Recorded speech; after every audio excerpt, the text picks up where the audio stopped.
Hello, my name is Nancy Bavor. I'm a recent graduate of the History of Textiles with Quilt Studies Emphasis program at the University of Nebraska-Lincoln, and I was the guest curator for the exhibition Jean Ray Laury, Getting It All Together. I hope you'll check out the exhibition on the online exhibition on this website.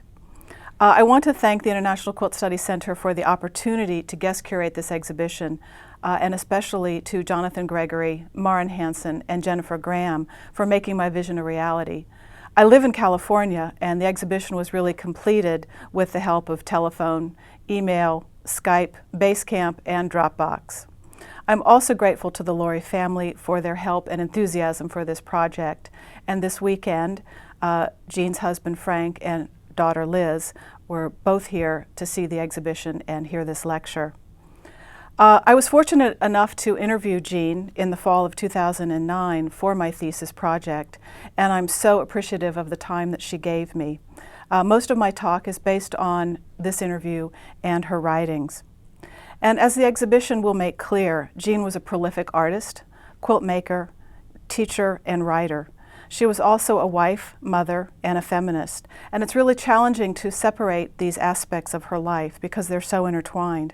But I'm going to focus on the role that Jean played as a feminist and to try and put her particular brand of feminism into context with what was going on around her at the same time. But before I talk about Jean, I want to remind you of what was happening in the 70s in American homes, in women's sex lives, their educational opportunities, and female role models, and in the art world. In homemaking, in the 1960s, approximately 30% of white married women earned wages, which meant that 70% did not work outside the home. In the early 70s, these books were on the bestseller lists. Sexual Politics, Everything You Always Wanted to Know About Sex But Were Afraid to Ask, and The Joy of Sex. But even though the FDA approved oral contraception in 1960, the birth control pill was not available in all states to married women until 1965, and not available in all states to unmarried women until 1972. Roe v. Wade was finally decided in 1973 after several years of working its way up to the Supreme Court.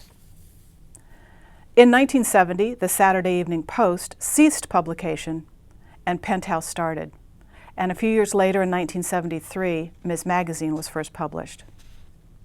In 1970, only 7% of all medical degrees were awarded to women, and 4% of law degrees were awarded to women. Today, these figures are more like 49%, and in some medical and law schools, women make up over 50% of the graduates. Title IX became law in 1972, and by the end of the decade, its ramifications for women's sports were significant. The role models for independent women were a little bit scarce in the 70s. The Mary Tyler Moore Show premiered in 1970, and for the 70s, she represented the independent woman determined to make it on her own, as her theme song suggested. But of course, she earned far less than her male counterpart for doing the same job. Pantyhose finally exceeded the sales of nylon stockings in 1970, and Jean felt this certainly must have had a liberating effect on women. In a 1984 Quilter's Newsletter magazine column, she opined that pantyhose alone must have made it easier to quilt and definitely easier to attend quilting conferences. In the early 1970s, the standard university art history text, The History of Art by H.W. Jansen, included zero, I repeat, zero women artists. In her work and in her writing, Jean dealt with many of these issues, working inside and outside of the home, sex, body image, and women's reproductive rights, female role models, and art. And in the next hour, we'll look at how she approached some of these issues in her artwork, her writings, and her life. This is an image of the exhibition at the Quilt Studies Center, and you see some of her early work. As a point of comparison, I want to talk a little bit about what was going on around Jean in Fresno, California in the early 70s, because it eventually had national implications for art and women artists.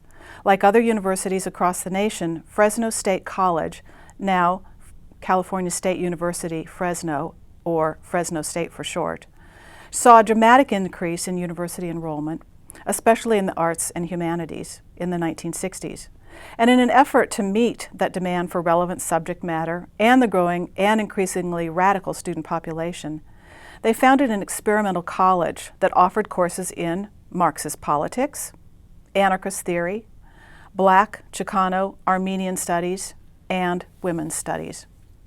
Frank Laury, as head of the art department at Fresno State University, hired artist Judy Chicago to form the feminist art program as part of the experimental college curriculum in 1970. And Jean had a front row seat for the creation of what became the feminist art movement in the U.S. and a radical form of feminism. The development of the feminist art program at Fresno State culminated in the creation of Woman House, an experimental art environment. An old house, slated for demolition, was turned over to the female artists. They used the domestic environment as a stage in an attempt to shatter the myth of the happy housewife and highlight the despair often found in middle-class suburban homes. According to Arlene Raven, the art historian of the Feminist Art Project, quote, "Woman House turned the house inside out.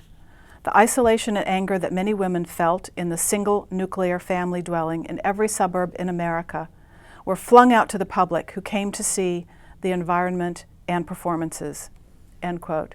And Jean was one of those who went to see Woman House. Woman House explored housework through solo performances that highlighted the boring, mundane, and repetitive nature of housework.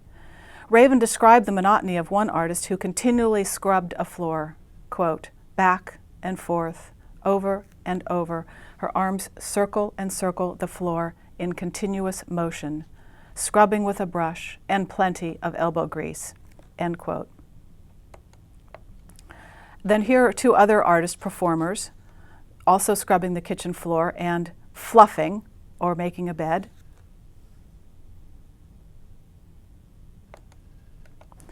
And in another performance, another artist stood silently at an ironing board, endlessly ironing with a cold iron, while another readies what appears to be a man's shirt for laundering. In planning for Woman House, the artist became aware that the kitchen was an especially charged room of the house. Group discussions among the artists often revealed that they frequently saw the kitchen as a battleground where they fought their mothers for their appropriate share of comfort and love. In Woman House, nurturing kitchen, everything was painted pink, including the canned goods and the appliances. The ceiling was covered with fried eggs that morphed into breasts as they went down the walls and became eggs again as they approached the stove. However, unlike real eggs and breasts, these plastic ones provided no nurturing or sustenance, quote, signifying the hunger in many women's hearts and lives, end quote. Although Jean wasn't a big fan of housework either and prioritized it pretty low on her list of preferred activities, she rejected the strident essentialist form of feminism expressed in Woman House. She offered women an alternative voice and expressed her feelings about housewives in a series of lighthearted felt appliques, housewife fantasies. And rather than disparaging the role of the housewife, her artwork seems to celebrate the domestic, valuing what is often taken for granted, and celebrating everyday household activities. Her kitchen was a decidedly friendly space, overseen by a voluptuous kitchen goddess, her kitchen flanked by Roman columns. Her fried eggs are just that, fried eggs, and they don't morph into breasts. And rather than the monotonous girl pink color of Woman House kitchen, Jean's kitchen is a vibrant, colorful, happy place. Instead of the drudgery inherent in Woman House, Jean's housewife's day is punctuated with fantasies that include a wine-glass-toting housewife who flies through the days ironing. And both Frank and Liz Laury told me that the alternate title for this piece is Presiding Over the Board. Jean's housewife cleans with a jet-propelled vacuum.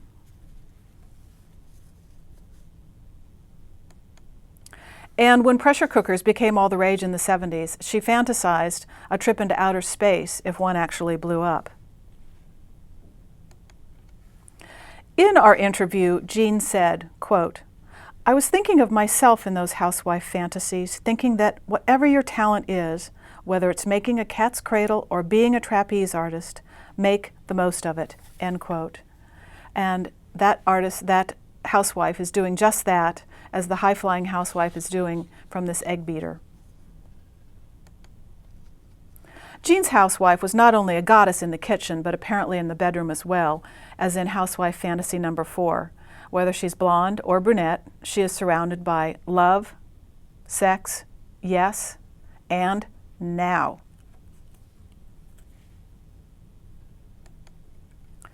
Jean further articulated her position on women, housework, and art in her 1977 book, The Creative Woman's Getting It All Together at Home Handbook, and that is where the title for this exhibition really came from.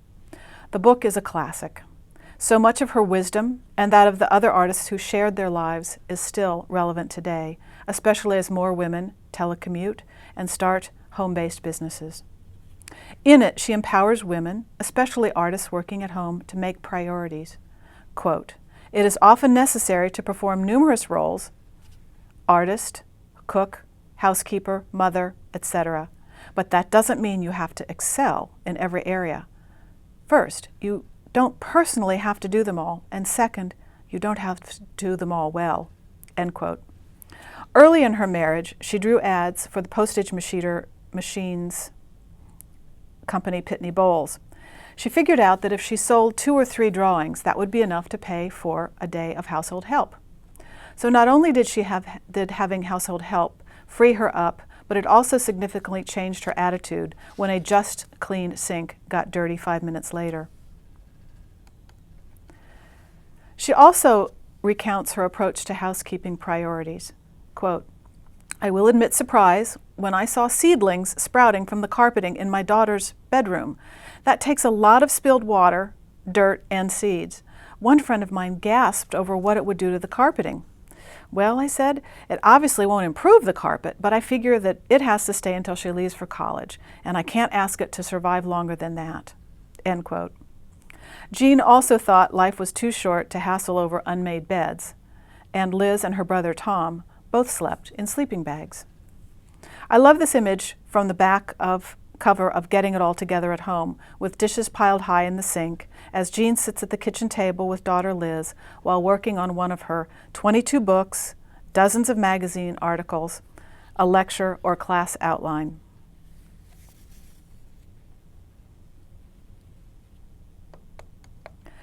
Although Jean blasted the myth of the superwoman in Getting It All Together, I can't help but feel as I look back on all she accomplished in her life that she was really a superwoman after all. And here is a dress that she made. Zap, boing, I'm sure that she was a superwoman. In the 1980s, Jean also dedicated her influence as a quilt celebrity and considerable talent as a writer to the California Heritage Quilt Project. She wrote Hoe for California, Pioneer Women and Their Quilts, a book that documents more than 100 quilts and the women who made them.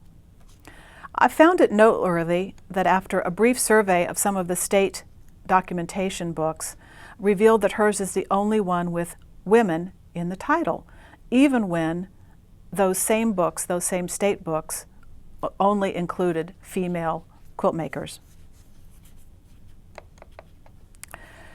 Also after the 1980s, Jean turned some of her attention away from the purely domestic sphere and created one of her most iconic and well-known quilts, Barefoot and Pregnant. And in it, she combined 3 of her favorite weapons, her trademark sense of humor, the comic strip format, and the quilt medium. In many of her artworks, she used a narrative block format, which is familiar and non-threatening. Quote, "Nobody turns away from a comic strip format. Everybody feels, I can get this. So they'll read what I have to say, and I can comment on things that are important to me, or to people in general." End quote. The quilt is a familiar medium, one that immediately drew viewers closer, where they could then read what she had to say. Jean recalled reading in her local newspaper the obituary of Arkansas State Legislature Paul Vandal, who died in 1980. The article made a reference to his being the barefoot and pregnant senator because of a comment he had made in 1963. He always claimed that he had been quoted out of context, but Jean looked back and read the whole 2 sentences of the public comment and felt that in context it was even worse. And she just thought nobody should forget who he was and what he said. Inscribed on her quilt, 1 block per line, is Vandalson's speech. Once upon a time, there was a senator from Arkansas. In a famous speech, he said, "I'll tell you what we do up here in Perry County when one of our women starts poking around in something she doesn't know anything about. We get her an extra milk cow, and if that don't work, we give her a little more garden to tend. And if that's not enough, we get her pregnant and keep her barefoot." The phrase barefoot and pregnant became associated with the idea that women should not work outside the home, and therefore didn't need shoes, should reproduce willingly and according to her husband's wishes, and concentrate on the tasks of homemaking. The quote especially rankled Laury, who felt strongly about a woman's rights to control all these aspects of her life: reproduction, home, and work. The Planned Parenthood of Sacramento Valley licensed the quilt for its fundraising poster, and it was highly successful. And in 1999, this quilt was named one of 100 best quilts of the 20th century in the book, The 20th Century's Best American Quilts. A Google search this morning of the phrase barefoot and pregnant reveals that it is still a political lightning rod and is fully entrenched in American lexicon. Jean claimed that she wasn't a confrontational person and couldn't argue politics or feminism loudly or in a group. She could, and did, make powerful statements in her quilts and writing. Jean also used women's issues as fodder for her designs. I am showing this image from Women House, menstruation bathroom, both for comparison and because she mentioned it in our interview when we talked about how she chose to communicate her social and political beliefs. She felt it was unfortunate that the shock factor element of the feminist artists in their performances and art often offended or repulsed some viewers. Quote, "I remember one of the rooms at Woman House was filled with used sanitary napkins. Most people were so stunned by the image that they walked on before they could begin to understand any messages the artist might have been trying to communicate, which was really too bad because these women had something important to say. But I just couldn't be that confrontational in my work." End quote. So in contrast to menstruation bathroom, she created women's troubles. In this multi-paneled quilt that refers as much to historic quilt blocks as it does to Andy Warhol, she reproduces testimonials from an old advertising brochure for Thadford's Black Draught and Dr. McElrea's Wine of Cardui. Black Draught was a laxative, patent medicine, created in 1879 in Chattanooga. It was heavily marketed to Southern women who were not, after the Civil War, buying medicines from the North, and it was marketed in posters, flyers, and even church songbooks that incorporated letters of endorsement from satisfied customers. And they were so successful with this marketing strategy that they introduced in 1880 Dr. McElrea's Wine of Cardui, which was a menstrual relief product. And it was intended to rival its northern counterpart, Lydia Pinkham's product, Female Complaints. So Jean said the advertisements reminded her of those times before the days of Midol and female hormone replacement, when women were expected to suffer in silence. The women's faces in their comments are at the same time both hilarious and a bit pathetic. I love poor Mrs. Collins, who had bad bilious spells, and Mrs. Davis, who was down in bed. Jean also took up the cause of female body image, commenting on the media and fashion industry's distortion of reality. Fitting Garments incorporates illustrations from a 1929 Simplicity sewing book filled with advice on how to disguise protruding abdomens and arms or hips that are slightly fuller than average. I love that the women used from the Simplicity book have neither protruding abdomens or arms or hips that are slightly fuller than average. And Jean's quilt ridicules this unrealistic expectation placed on women's figures, both past and present. More recently, Jean took up the cause of gay marriage. In I Do, I Do, she illustrates the panel with images of a middle-aged man who rather resembles the barefoot and pregnant senator in old age. And here he is saying, "I don't want no gay wedding ruining the sanctity of my marriage."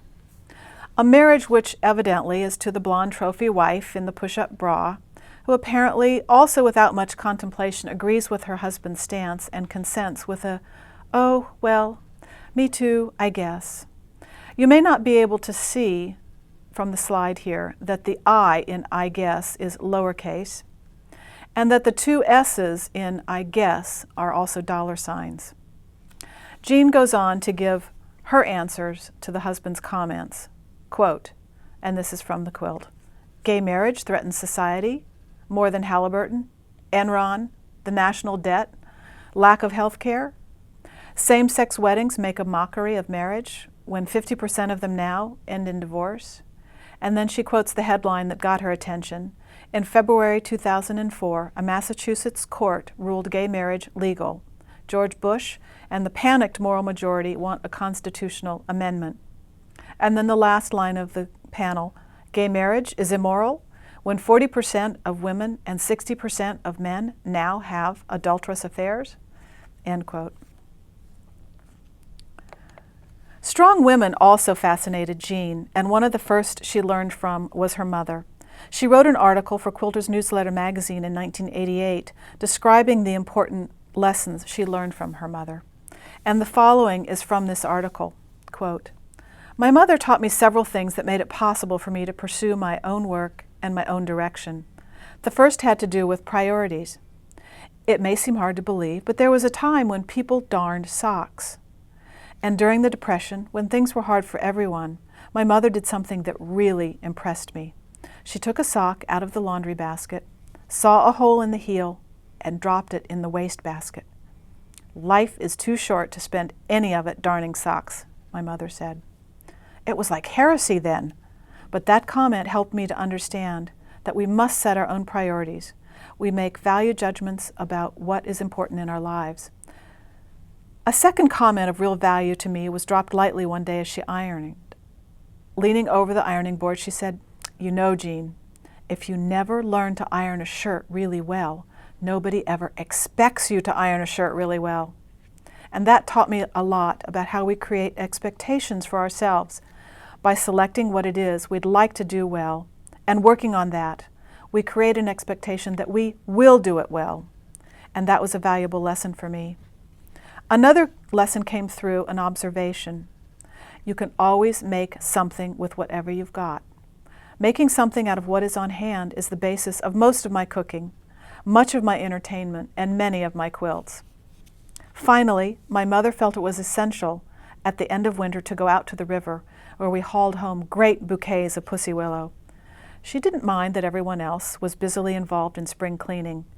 This taught me that everything that I needed to know about having one's own goals. It was okay that others pursued their goals, but it was crucial that we pursued our own." End quote. And when I read this, I can't help but think of her housewife fantasy, iron-wielding, presiding over the board, and some of her books, handmade rugs from practically anything that she co-wrote with Joyce Aiken, new uses for old laces, and my favorite, the Pantyhose Craft Book, also with her friend and artist Joyce Aiken.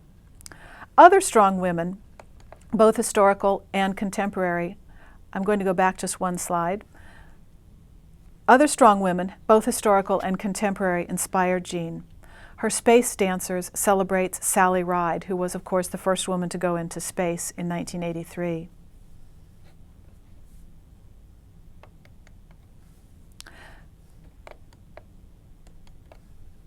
Jean says about the quilt, glamour, glitz, and guts, quote, "I always regarded the cowgirl as the quintessential independent woman, living in the country, running her own life, free of ordinary restraints. Then I realized the contemporary cowgirl also wore Bill Blass and had a website."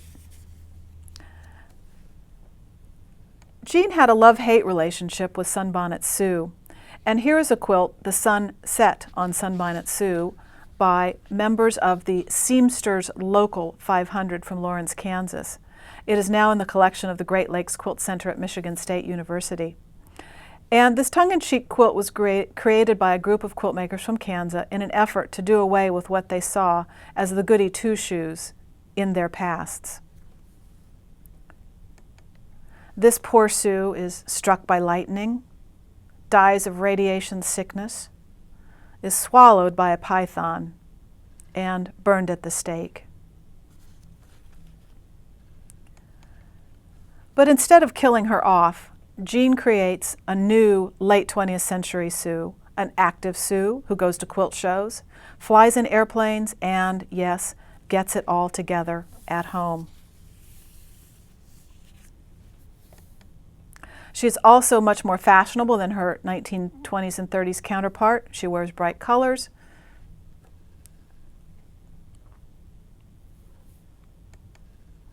And although Jean did make this endangered species, I think she hopes Sue will no longer actually be an endangered species. Jean recognized, perhaps before feminist art historians articulated it, the potential of a quilt to create a relationship between the maker and the viewer. Taking full advantage of the medium, she was able to express ideas that were important to her. And in a familiar format, Jean encouraged a political consciousness about women's lives by valuing the everyday activities and questioning societal norms. Her work was all the more powerful when infused with her keen sense of humor. Her emphasis on everyday, familiar subjects and objects, home life, and the sphere of women also helped to make her work non-threatening and comprehensible to most women. And just as needle and thread are associated with women regardless of race or class, so are the common inspirational sources of children, kitchens, and gardens. She rejected the all-or-nothing approach inherent in the radical feminism and encouraged women to find their particular balance between home, life, and creative personal fulfillment. She combined the familiar, comforting, non-threatening nature of the quilt with humor, presenting a format accessible to a broader constituency, male and female, and thereby created a valuable tool with which to effect change. And as such, she became a role model for her own and future generations. Thank you.